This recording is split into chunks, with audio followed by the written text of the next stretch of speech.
Welcome back to the Pokepointers channel. I'm Steve, and we're here to do round 3 of the Battle Styles top 10 Pokemon list. What's changed, how it's changed week over week, and where I see that going forward from a buy, sell, and hold recommendation. But first and foremost, before we get into that, hit like and subscribe to our channel. It's really going to help us with the algorithm, and it's going to help me bring more content to all of you. So thanks a lot for all of you who have subscribed, and let's get right into it. So first off, we have a card that has dropped down one spot down to the number 10 list. That is the Cheryl Secret Rainbow Rare. She's been hovering right around that $35 range, and overall, we've seen retraces since Battle Styles first came out of around 30% downwards. That's actually not too bad considering a lot of Shining Fates has gone down about 45 to 50% since it was released back in February. So I would say generally speaking, Battle Styles has been pretty good in that sense. Maybe it's more of a normal set. If we go ahead and we check eBay, you can kind of see, how Cheryl is actually doing. And we can see, generally speaking, it's being listed at around the mid-low 40s. If we go to sold listings, we can kind of see what she has really been selling at. So we saw it at about $35. It's kind of hovering right around there, maybe a little bit higher depending on where it's being sold to. And we can see in the past, since it's been released in Battle Styles, about 225 listings have been sold. So I would say there's still a pretty strong market here. And I think because prices have bottomed out, and I think this is going to be the case for most of the cards on this list, if you like Cheryl and you think, she's a good hold long term, I would say, it's a good time to buy now. We have our Single Strike Urshifu VMAX. That one has been pretty strong, I would say. It's definitely not as strong as the alternate arts. It's hovering right above the Cheryl Secret Rare, and it's seen decreases of about 29%. So right around that same performance as Cheryl. And I've seen these cards on eBay go for anywhere from $35 to $40. You'll see that if we check eBay, it's actually going for right around that price too. So I would say it's pretty fairly priced. I don't think it's going to be going that much further down. Urshifu is a relatively strong chase card, right, for the set. This Pokemon himself, very heavily featured. Not like a couple of other rainbow rares that I've seen, like Scizor, for example, that probably don't have a lot of holding investment in the long term. Number 8 on the list is the really most interesting one to me, actually. I originally didn't think Empoleon was going to be that strong of a card. It came out pretty hot out of the gate by the second week, hovering right around for that $45 to $50 range. It hasn't really fallen that far at that 14% range. And now that I've sort of kind of taken a look at Empoleon, I'm starting to I'm starting to warm up to him a little bit more. I did like the background art of the Phalanx as well. And we have some other Pokemon in the background. I think overall it's a fairly strong card at $40. I do expect this to retrace a little bit further, but I think the eBay market will be pretty strong for this one. We'll see a lot of CGC graded cards for Empoleon V. Number 7 on the list. This is really surprising to me, actually, because Phoebe was previously around number 5 or number 6 and has fallen a little bit over time, over the past 3 or 4 weeks. I think it's weird that Phoebe has actually been beat by her secret rare counterpart. So that's really interesting. She'll be coming up later on the list. But if we do check eBay listings for Phoebe here, we can check to see what kind of market she's actually garnering right now. So let's see. I said it's around $43. That's what TCG Player says. But you know what? These prices have fallen down even further than I've thought. I probably mistimed this one. I don't think this was a good recommendation on my part. And looks like she has fallen further. And this $34, low $30 range could be the bottoming out of this price.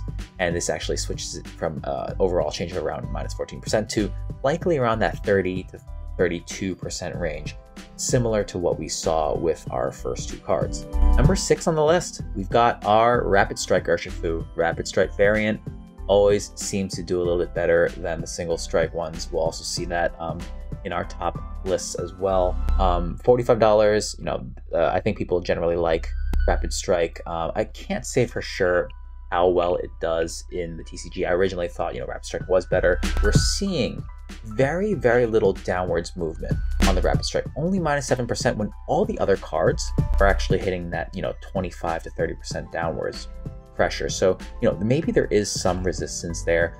This is definitely a very interesting card to look out for. Now we're into the top 5. This is where Phoebe Secret Rare makes her reappearance. She was previously further down the list at around that number 7, number 8 range, but you know what? She's holding strong at that $47 range. Over on eBay, she is hitting that same price point as the regular full art, that $30 to $35 range, even though TCG Player seems like it's lagging in price at that $47 range. And I think a lot of that is due to the sellers listing their prices at a much higher rate. And, you know, maybe this does signify, because there's such a large bid-ask spread, you know, there's a large difference in price between what the buyers are willing to pay versus what the sellers are willing to sell at. That could actually cause some upward movement in these types of cards. So definitely keep an eye out for both Phoebe cards. And you know my favorite. This is number 4 on the list. It's been number 4 on the list, and I'm surprised it actually hasn't fallen further down. This is my favorite card of the set, the Houndoom Golden Secret Rare. The reason why I like Houndoom so much is because one of my personal favorite Pokemon, always been in the top 10 Pokemon for me. I used him a lot in Gold and Silver, and he has held on pretty steadily, that -11% from his highs in the 60s, only fallen down to about $54 overall. You know what, this is definitely the surprise one of the bunch. I would keep a lookout for Houndoom. If he falls to around $50, you bet your bottom dollar I'm going to buy a couple more. I've already personally pulled him already, so I have one for the binder, but maybe a couple to grade whenever PSA comes back online. Top 3 haven't changed at all in the past couple weeks. This is our single strike Urshifu alternate art. We're seeing $70 around for this price, you know, for this card, and it's Urshifu here has retraced so much, right? We've seen it fallen more than 40% off the line, and if you actually take a look at eBay, it's actually fallen down even further, right? So even though it says $69 to $70, we're seeing prices for this card a bit further down. I mean, you know, I don't know what to say. I do like the artwork on this. It's not nearly as intricate as the Rapid Strike one, which of course we all know where that's going to sit on the list.